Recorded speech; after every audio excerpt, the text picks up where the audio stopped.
Assalamualaikum warahmatullahi wabarakatuh. A'udzubillahi minasyaitonirrajim. Bismillahirrahmanirrahim. Innal hamdalillah wassalatu wassalamu ala Rasulillah sayyidina wa maulana Muhammad ibn Abdillah wa ala alihi wa ashabihi dzil fadli wa ziyadah, amma ba'd. Pemirsa TV Tabalong yang dirahmati Allah dimanapun Anda berada, pada pertemuan kali ini kita akan kembali membicarakan salah satu daripada penyakit hati yang sangat berbahaya, yaitu dalam bahasa Arab disebut dengan hasad, atau bahasa kitanya dengki. Saking berbahayanya penyakit yang namanya dengki ini, sampai-sampai Allah Subhanahu wa ta'ala menyuruh kita untuk berlindung daripada kejahatan orang yang dengki, yaitu dalam firman Allah, wa min syarri hasidin idza hasad. Kita berlindung daripada Allah Ta'ala daripada kejahatan orang-orang yang dengki.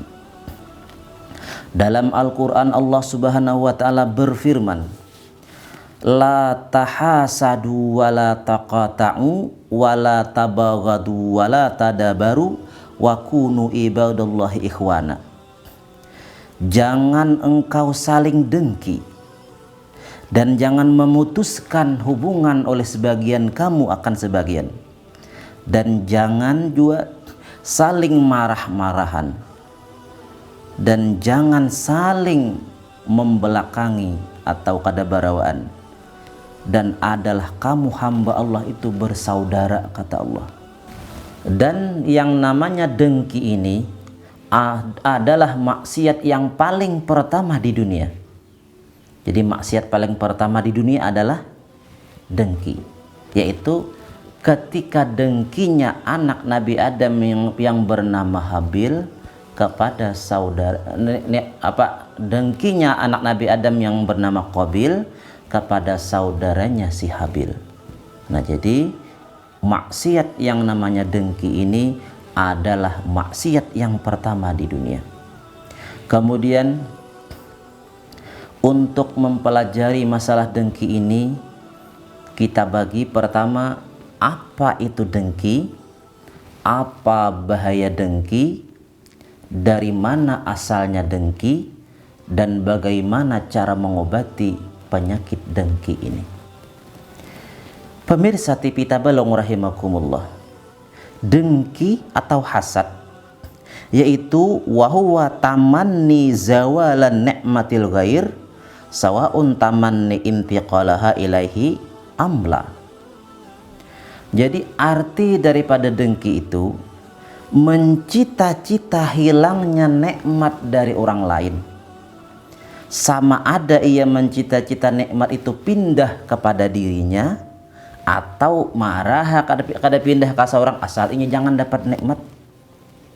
Nah, jadi orang dengki ini kada katuju orang lain dapat nikmat, ada keinginan supaya nikmat dari orang itu hilang, baik itu pindah kepada dirinya atau marah kada pindah kepada dirinya, tapi asal hilang nikmat orang. Nah, itu definisi dengki.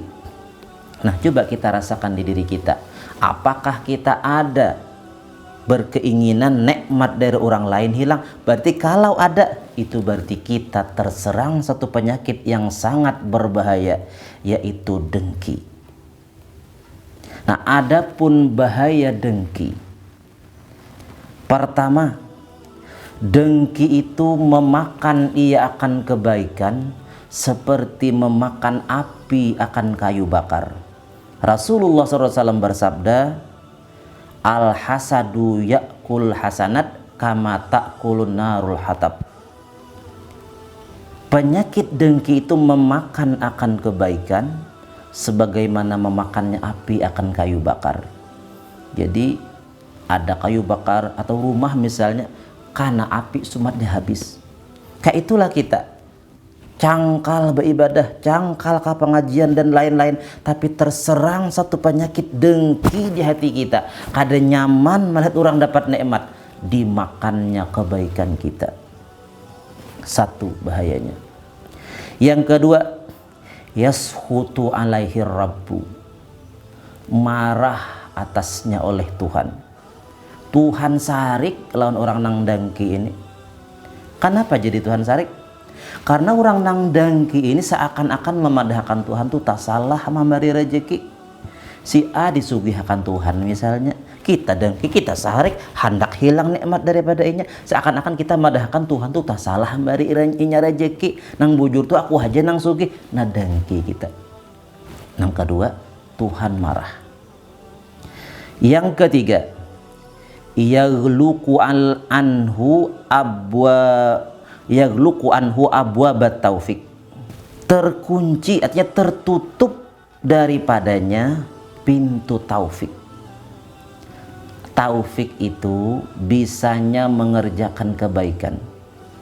Jadi kalau ada dengki di hati kita, dengan sendirinya pintu taufik tertutup.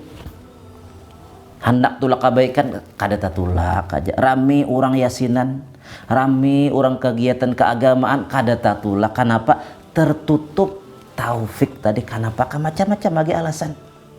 Jadi gara-gara penyakit dengki, pintu taufik ditutup oleh Allah Subhanahu wa Ta'ala.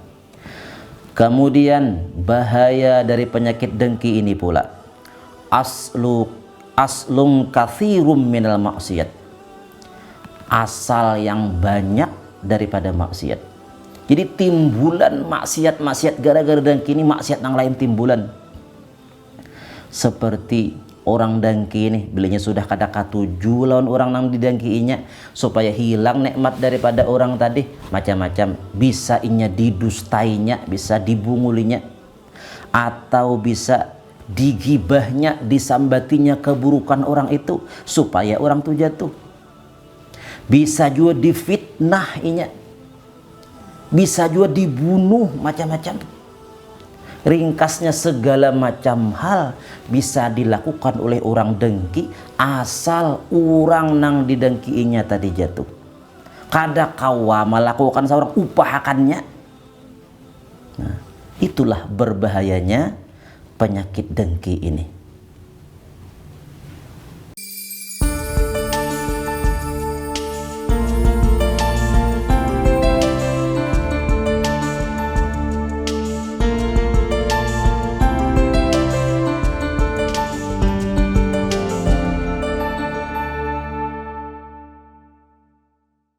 Pemirsa TV Tabalong dimanapun Anda berada.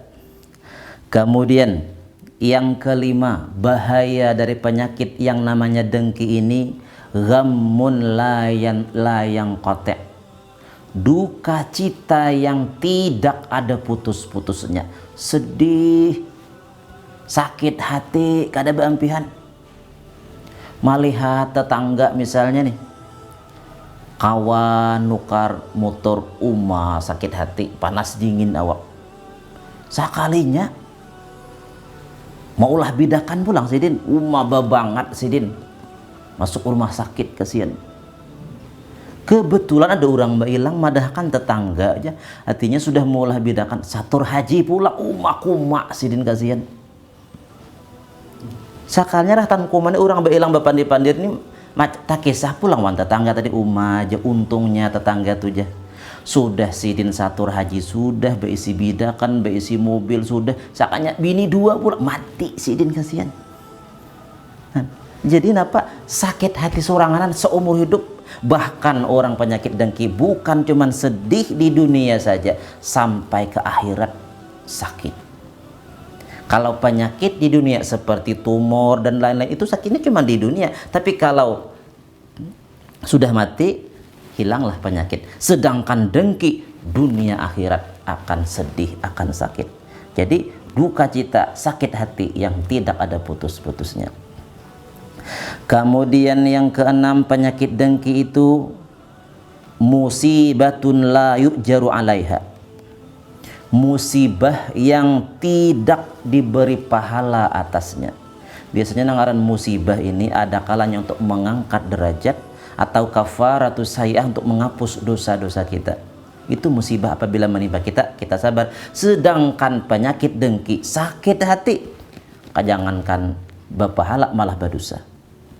Kemudian yang ketujuh, akibat dari penyakit dengki adalah muzimmatun la yahmadu biha, hina yang tidak ada terpujinya lagi. Jadi orang nang dengki ini hina terus hidup, orang aja dipikirakan. Nah jadi makin hina sih. Bahkan ujar Nabi, al hasud la yasud, orang yang dengki tidak akan pernah meningkat hidupnya. Pemirsa TV Tabalong yang dirahmati Allah, itu bahaya dari penyakit dengki, agar kita bisa meninggalkan karena saking berbahayanya. Kemudian bagaimana cara mengobatinya dan di mana asalnya penyakit dengki. Nah ini, jadi supaya menghilangkan penyakit dengki, kita harus tahu dulu dari mana timbulnya asal penyakit dengki supaya kita bisa mengobatinya. Pertama, bisa jadi penyakit dengki itu karena timbul dari al-adawatu wal bagdu, karena permusuhan dan perasaan benci. Kenapa garang jadi dengki lawan itu? Kita bakal lahi, Pak. Kita benci lawan inya. Lalu bila inya dapat nikmat, sare kita. Kada nyaman hati kita. Nah, jadi karena permusuhan itu, nah lalu timbul dengki. Obatnya kayak apa? Nah, jadi seandainya perasaan dengki di hati kita timbul dari rasa, dari permusuhan tadi, caranya al-islah, badamai, babaikan.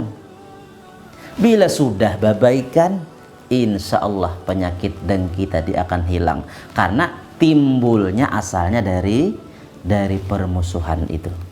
Itu pertama. Yang kedua, penyakit dengki itu bisa timbul dari at-ta'azzuz, merasa mulia. Seorang nih asa mulia, Bang. Asa paharatnya sudah di kampung. Sekalinya ada orang di kampung tuh nang pina menonjol, dihormati orang misalnya, lalu kita merasa tersaingi. Nah, bisa timbul penyakit dengki. Kenapa? Ya tadi karena kita merasa diri kita harat, Bang. Kita merasa mulia kita. Lalu ada orang menyaingi, saingan. Karena nih bisa timbul dengki di hati kita. Hendak kayak apa? Nikmat daripada orang tadi supaya hilang. Itu bisa timbul. Nah, seandainya ada perasaan hati kita kada nyaman dengan orang itu tadi, bagaimana cara mengobatinya?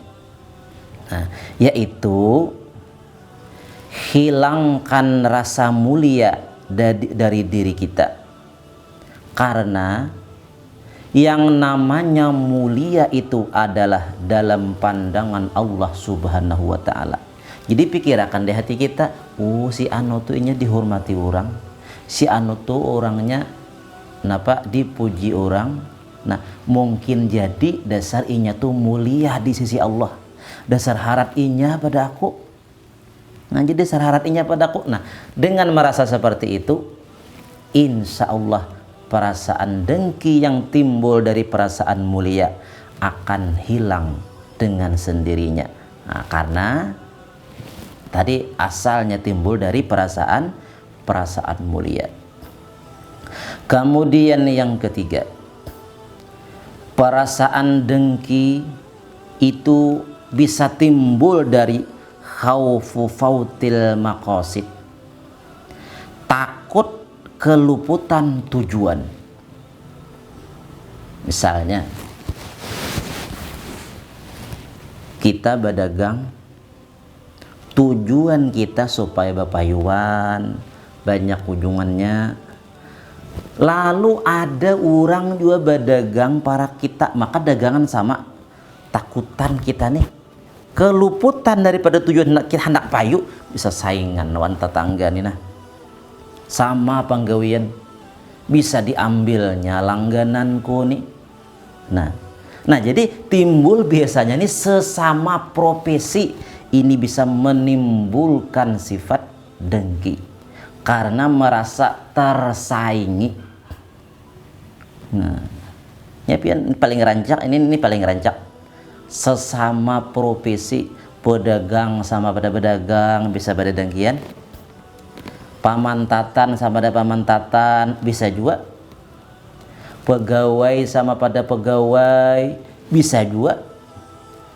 Sama pegawai gawian sama saya ku nggak mulah rumah seorang kada bisa dengki aja maka kami sama gawian. Nah, apalagi sama pada balu bisa juga aja sama pada balu dulunya kawin pada aku. Nah ini bisa jadi nih pian lu dengki aja lu kayak apa supaya nya cerai. Di sesama profesi ini bisa pada dengkian, bahkan sesama tuan guru bisa juga pada dengkian. Nah jadi kada mesti ialah kenapa baik badatan, jadi bisa jadi timbul rasa dengki, cuman kayak apa cara kita menyikapinya. Nah, bagaimana cara mengobati penyakit apabila timbul dari perasaan takut tersaingi ini, takut keluputan tujuan? Insya Allah kita sambung beberapa saat lagi.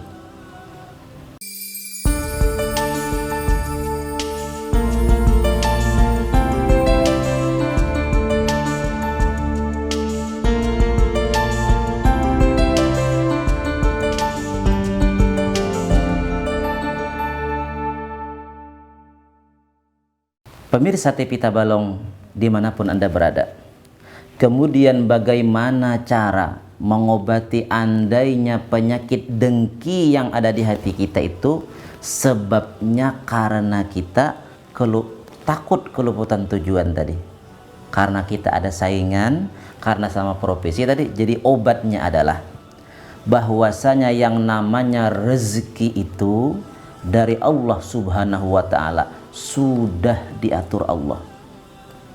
Biar 10 toko nang di samping kita berhadapan takuliling mundasar rezeki kita saitu tuh bang.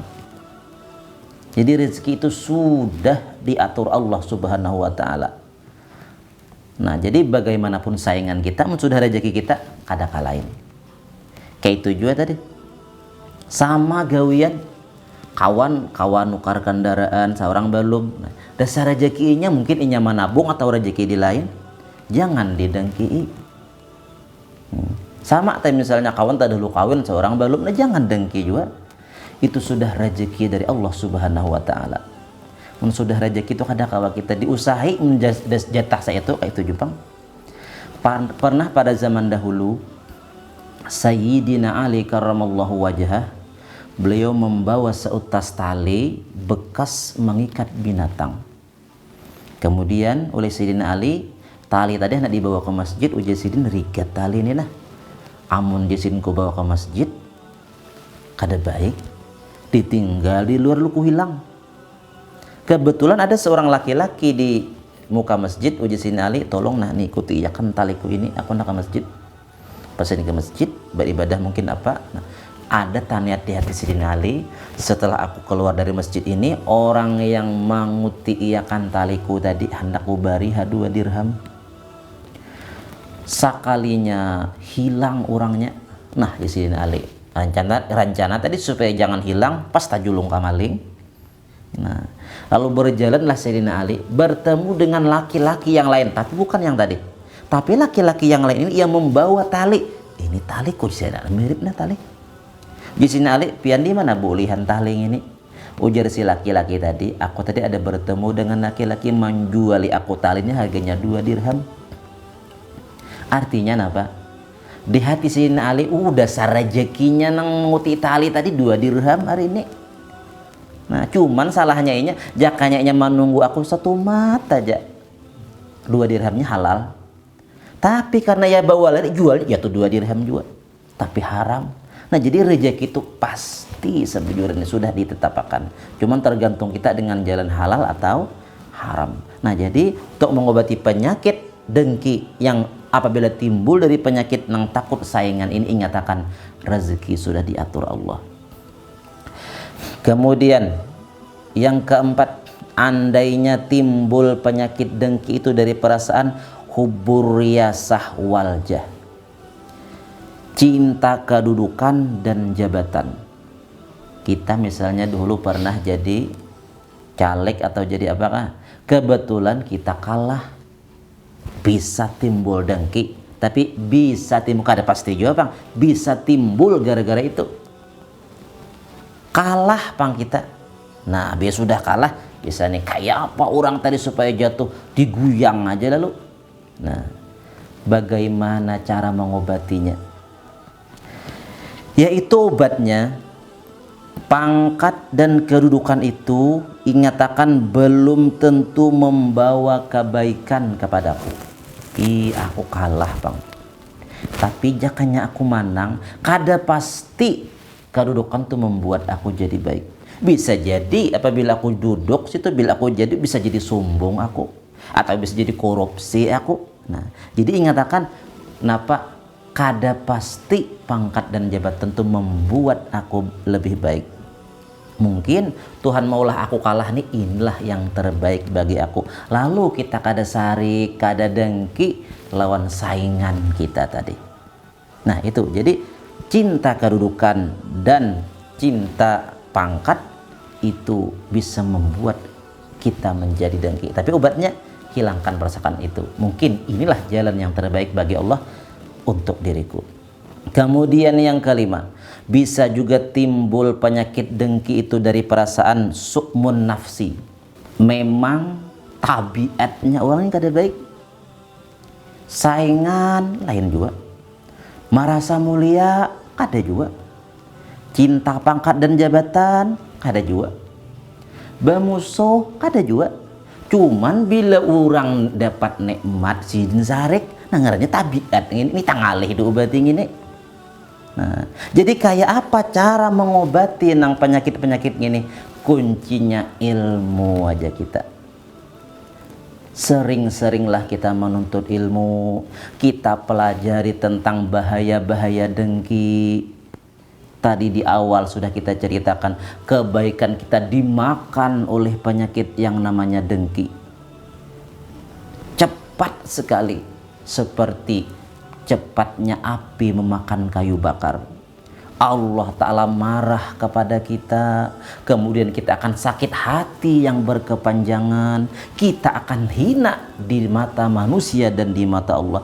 Nah jadi banyak bahaya-bahaya daripada penyakit dengki. Dengan belajar masalah ini, insya Allah kita akan mudah untuk menghilangkan penyakit dengki, karena kita tahu tadi bahwasanya dengki itu membinasakan kita. Dan harus kita ingat bahwasanya dengkinya kita kepada orang yang kita dengki tidak memudaratkan orang yang kita dengki.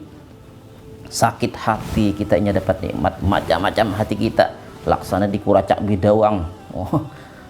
Tapi orang nang didengki sini kada tahu napa-napa. Kita sakit hati surangan. Ayo sadihnya kita sakit hati surangan, orang maka nggak ada tahu-tahunya. Nah, bahkan al-hasud la yasud, orang nang dengki selamanya tidak akan meningkat, rugi saurang kita. Nah jadi napa? Sedikit pun kita tadi tidak merubah daripada nasib orang nang didengki. Jadi apa gunanya dengki kita? Kemudian Al-Imamul Ghazali pernah berkata, Ujasidin, amal ibadah orang yang dengki itu cuma sampai di langit yang keempat. Sampai di langit yang keempat di Imam Ghazali, ibadah kita nang dengki dibulikakan orang kada sampai naik ke atas langit. Sampai ke langit keempat aja, ruginya kita. Nah itu ruginya apabila kita ada penyakit dengki. Jadi bila ada kita perasaan kada nyaman hati, ayo capati obati sudah. Kayak apa cara mengobatinya? Minta ampun kepada Allah Subhanahu wa Ta'ala. Lawan orang nang kita dengki ipang, amun kita belum berbuat sesuatu, misalnya kita kada pernah membungulinya, kada pernah mampitnahinya, kada pernah kita menyakitinya, nah kada perlu kita meminta maaf kepadanya, cukup kita kepada Allah Subhanahu wa Ta'ala. Cuman sebagai catatan terakhir, bahwasanya boleh kita menginginkan hilang nikmat daripada seseorang kalau dengan nikmat itu seseorang tadi maksiat. Misalnya ada orang nih sugih, si sugih ini mau si orang pemainan, mau si orang pemabukan, berniat kita mudahan hilang nikmatnya, itu boleh, karena kita sebenarnya bukan benci kepada nikmatnya, tapi kita benci kepada maksiatnya supaya dihilangkan oleh Allah Subhanahu wa taala. Semoga kita semua dihilangkan dari penyakit yang namanya dengki ini, karena sangat berbahaya. Yuk kita sering nuntut ilmu agar kita mendapat kebersihan hati dan selamat dunia wal akhirat. Ampun maaf atas kesalahan kehilapan. Wallahul muwaffiq ila aqwamit thariq. Wassalamualaikum warahmatullahi wabarakatuh.